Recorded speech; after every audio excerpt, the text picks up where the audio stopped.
It's mid-afternoon on October the 31st, 1994. American Eagle Flight 4184 left Indianapolis, Indiana 15 minutes ago. It's heading to Chicago. There are 68 passengers and crew on board.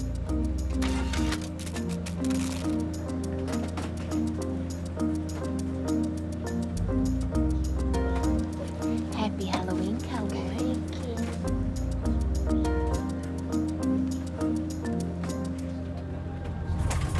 Flying through the clouds, the aircraft begins to experience some turbulence.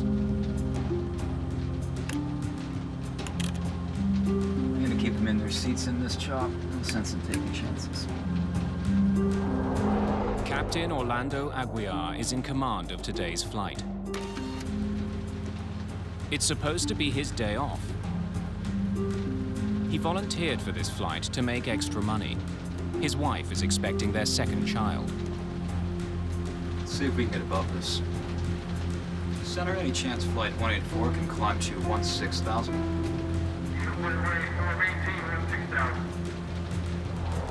First Officer Jeff Gagliano is handling the flying duties on this leg of the flight. He programs the autopilot to climb to a less turbulent altitude.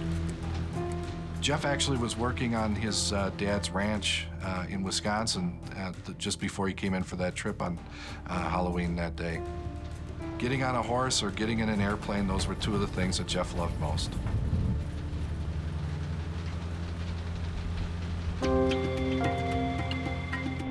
Flight 4184 is an ATR-72, a groundbreaking new aircraft built in France. Cost-efficient and comfortable, the plane has become popular on short runs. This flight is just one of 5 short hops the crew will be making today. It's Amanda Holberg's first day on the job as a flight attendant with American Eagle. She's paired with Sandy Modaf, a seasoned veteran.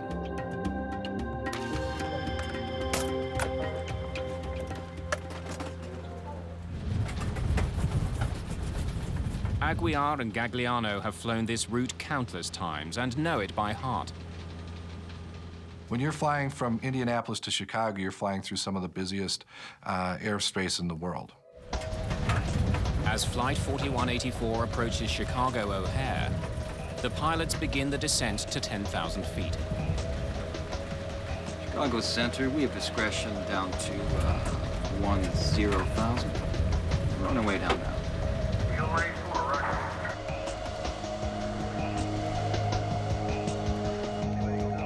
In Chicago, controller Michelle Willman is returning from a break. The trainee controller is still working under the supervision of a monitor. She's told that traffic into O'Hare is facing potential delays because of weather. She will have to be prepared to put some flights on hold. Operations into and out of O'Hare are handled on a priority basis. It's not necessarily a first-come, first-served basis.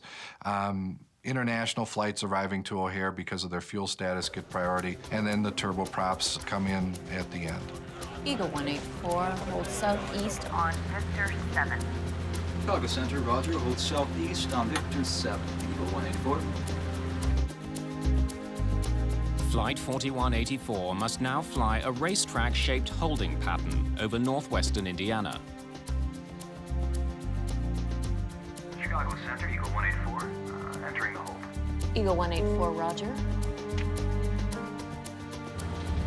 Aguiar programs the autopilot to keep the plane circling at 10,000 feet.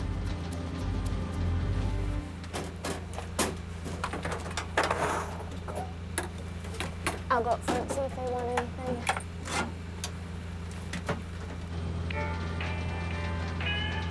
The crew has little to do as they wait for air traffic controllers to give them permission to land. Can I get you boys anything? I'm good. Stereo? Oh, you don't have a hard job. We do have it pretty easy. This thing gets a real high deck angle in these turns. Yeah. We're just falling in the air right now. You want flaps 15? We'll bring the nose down. Sure.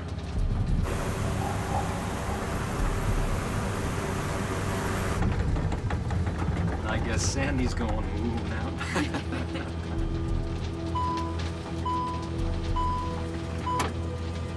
See y'all. All right.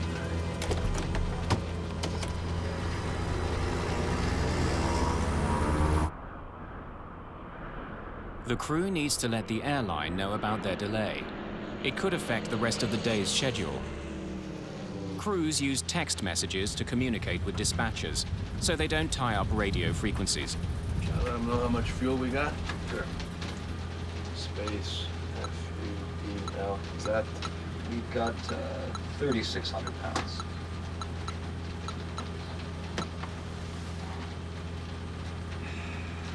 Well, folks, once again, this is the captain. I do regret to inform you that air traffic control has Put us into a holding pattern up here. We're holding for approximately 20 minutes out of Chicago at this time. I do apologize for all the delays. That's much nicer. Flaps 15. Shit, once they let us out of the hold and forget they're down, we'll get the overspeed warning. I can't hold any more, man.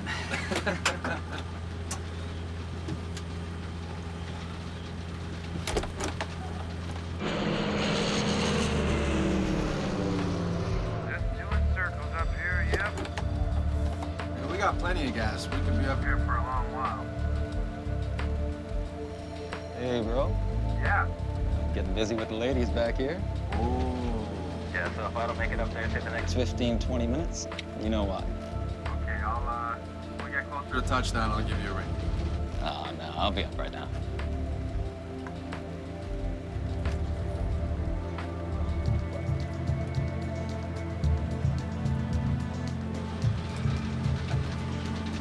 You haven't heard any more from this controller chick, huh? No, not a word. Eagle Flight 184, descend and maintain 8,000. Johnny, 8,000, Eagle 184. Eagle Flight 184, should be about 10 minutes till you're cleared in. Thank you. The flight is allowed to descend. Are we out of the hole? No, we're just going down to 8,000. Then a warning. I knew we'd do that. The plane is going too fast to fly with its flaps extended. I was trying to keep it at 180. Gagliano retracts the flaps.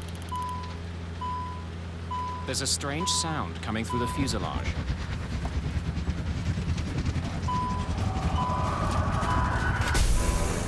Suddenly, the control column turns sharply to the right.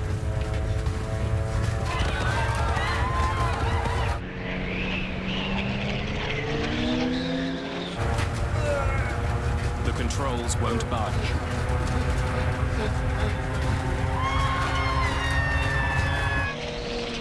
The plane is falling from the sky. The pilots begin to recover control.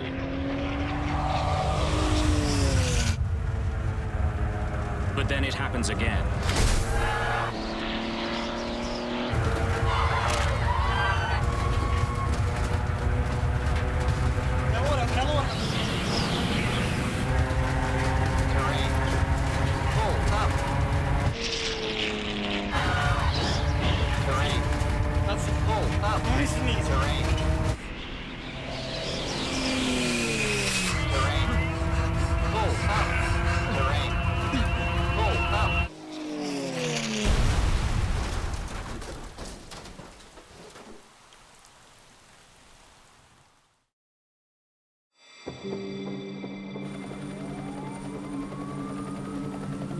It was coming down too steep to even try to land.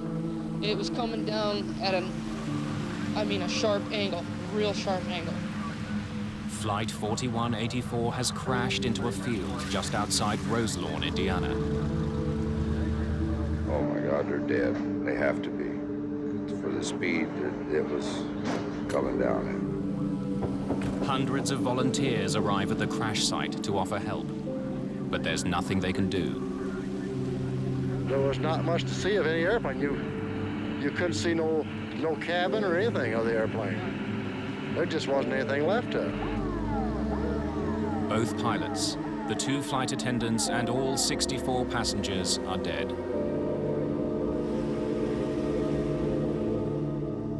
The Roselawn crash would soon become one of the most important accidents in aviation history. It will lead investigators to new conclusions about a string of older crashes.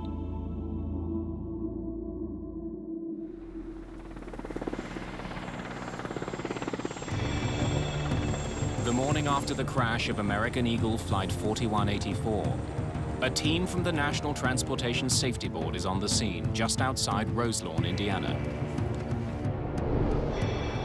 Greg Fife is the lead investigator. The morning that we arrived at the accident site, it was cold, it was overcast, it was one of those drizzly, dank days. All you could smell was the Jet A or the kerosene fuel, and because it was muddy and wet, you had that odor or that aroma of dirt. And so with all of those smells, that really evokes some emotion there. And now you have to walk through that field and actually start to do your job. The crash site is soaked in jet fuel and hydraulic fluid. Human remains are scattered everywhere. The site is declared a biohazard. With 4184 was one of those types of accidents where there was very little left of the airplane. Investigators know that the way the wreckage is spread out can tell them how the plane hit the ground. Because there was a fan-shaped debris pattern and it was spread out over a very large area, we knew that the impact was very shallow, but at a very high speed.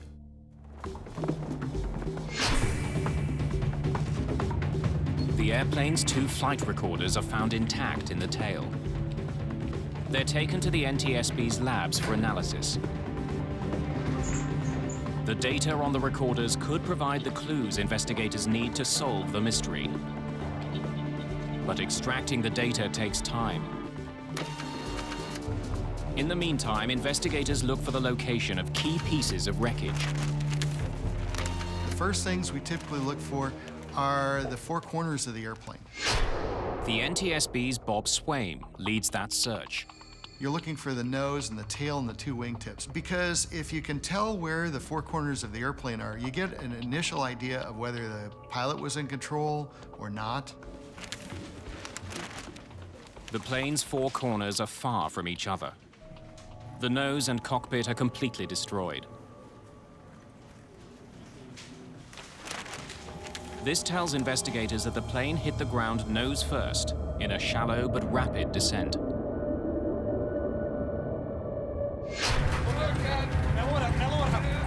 The fact that the plane wasn't in a steep descent on impact indicates that the pilots had some control in the final seconds before the crash.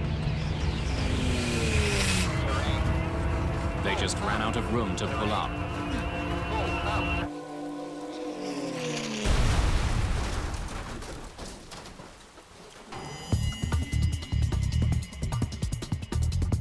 Investigator Bob Swaim, meanwhile, has recovered some of the plane's instruments, including its attitude director indicator, also known as the artificial horizon. It's a key instrument that tells pilots if they're flying level. If it malfunctioned, it could have misled the crew and caused them to make mistakes. We had a pretty good idea of the attitude of the airplane at impact, so it would really help at that point to see if the pilots had the same view of the flight that we found as they hit the ground. Get the lights pretty close. A lot of the cockpit pieces use a fluorescent paint or something similar, and when they contact each other, little bits of the paint transfer. If we look at those with a black light, we can see things that the naked eye cannot see. There's a good imprint here. The force of the impact has left tiny scratches on the shattered instrument. Swaim discovers that the attitude indicator seems to have been working. Its final readings show the plane was leveling off. The instrument coincides with the plane's actual position on impact. It indicated that at least the flight instruments that the pilots would have been looking at were appropriate, they were proper, that the pilots had something to fly by. The discovery means that the pilots knew their plane was diving towards the ground. Investigator Greg Fife is getting a clearer picture of the flight's final seconds. Now he wants to know about the history of this flight before it fell from the sky. One of the elements of the investigation, of course, was to look at air traffic control. Eagle 184 holds southeast on... Fife learns that Flight 4184 had been in a holding pattern southeast of Chicago for 39 minutes before the crash. When we looked at the air traffic control records, we found that the flow rate, that is, the number of airplanes that were going into Chicago O'Hare at the time, had to be reduced because of the weather moving through the area. Well, folks, I do regret to inform you that air traffic control has Put us into a holding pattern up here.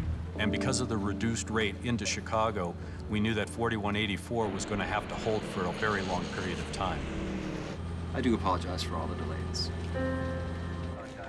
One of the aspects that we found was that one of the controllers in the facility was relatively new. They were considered a trainee. Had an inexperienced controller put Flight 4184 in peril? Chief Investigator Greg Fife wants to know more about the weather conditions along the holding pattern. I want weather data, pilot reports, its atmospheric conditions, its Doppler rate, or anything you can find.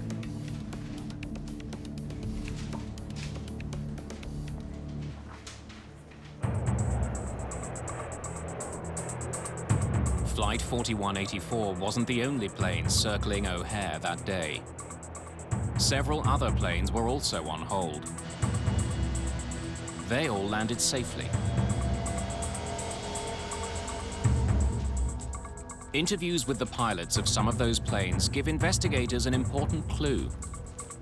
One after another, they all experienced icing, some as much as 3/4 of an inch. Many of the pilots report the same thing: ice. Dr. Marsha Politovich works at the National Center for Atmospheric Research. She's one of the leading experts on icing and the danger it poses to aircraft. This essentially changes the shape of the wing while you're in flight. It creates drag, it reduces lift, it causes performance and handling problems, and it's just not a good thing to have. Investigators examine weather records from the day of the crash. They find a disturbing pattern of reports of icing all along a cold front near Chicago. But the reports describe the icing as light to moderate. Perhaps the size of the commuter plane was a factor in this crash. Yeah, different planes respond to icing differently. A large plane will respond differently than a small plane. Reasons for that are both environmental and having to do with the airframe itself. Large jets generally fly above the dangerous conditions inside a cloud. But the ATR-72 can't do that. Smaller plane can't fly as high. They're stuck in the icing environment for longer.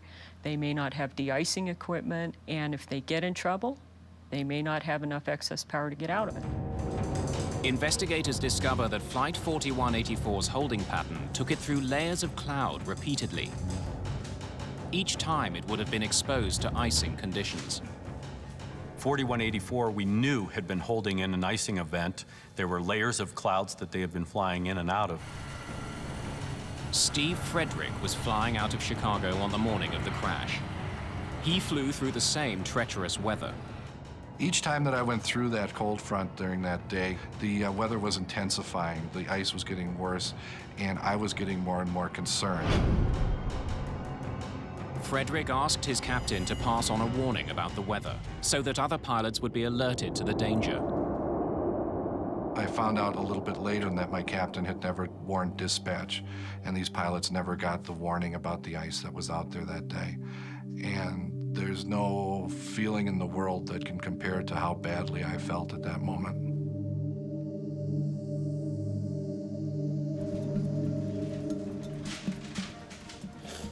Greg Feith knows that controllers had put several other planes into a holding pattern near Chicago. But they all landed safely after coming out of the hold.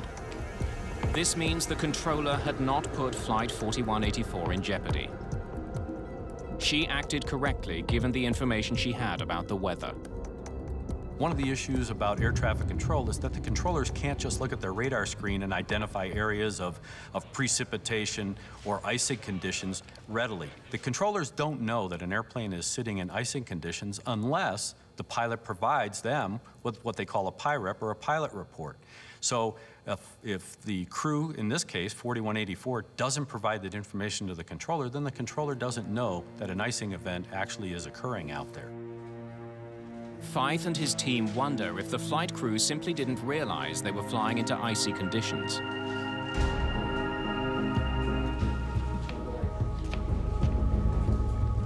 The plane's cockpit voice recorder provides the answer. Can I get you boys anything? Cereal? You don't have a hard job. You do have it pretty easy. Hey, bro. Getting busy with the ladies back here? At first glance, the crew's behavior seems unprofessional and undisciplined. The first officer was listening to some music. We knew that there were a lot of non-aviation things going on. One of the most contentious elements was how did that affect the crew's performance and their awareness to the situation that was starting to develop.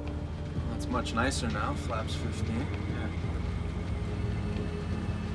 Showing some ice now. But 9 minutes before the crash, the crew had noticed their plane was picking up ice. The pilots must have been aware they were flying through an area of aircraft icing. You haven't heard any more from this controller chick, huh? No, not a word. Then, 2 minutes before the accident, another remark draws the attention of investigators. Still got ice. I see what you mean. The crew knew about the ice. Now investigators need to know what they did about it.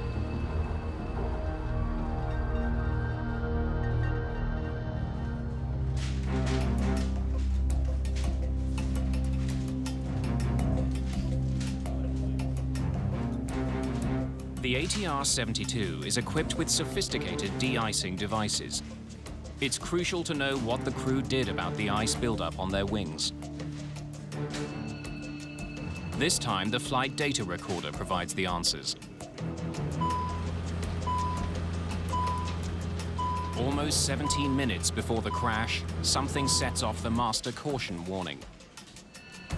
It could signal a problem in one of the plane's systems.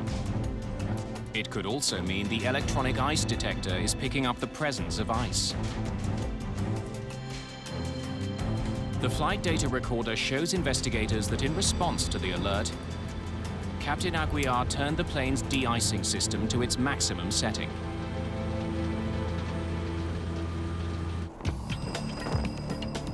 The NTSB's Charlie Pereira looks into the performance of the ATR-72.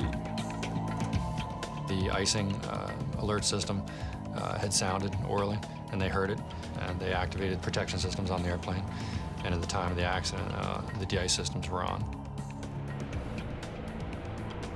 The complete ice protection system on the ATR-72 airplane consists of a combination of what we call anti-icing, which are hot surfaces that don't allow the ice to form, windshields, and the propellers are also heated on this airplane.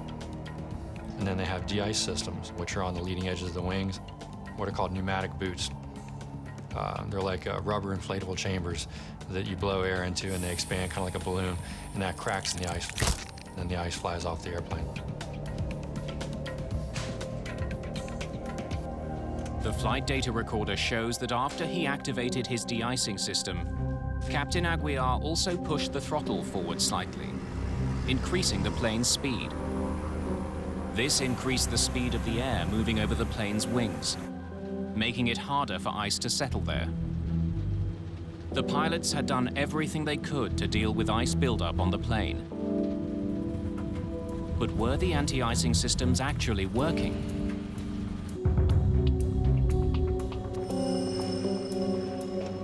The shattered remains of that de-icing system are now the main focus of the investigation.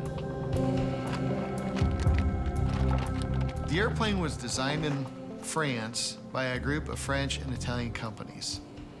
The de-icing system was part of that design. So the components were made by small French vendors who were located around the countryside, and then they were assembled there in Toulouse into the final airplane.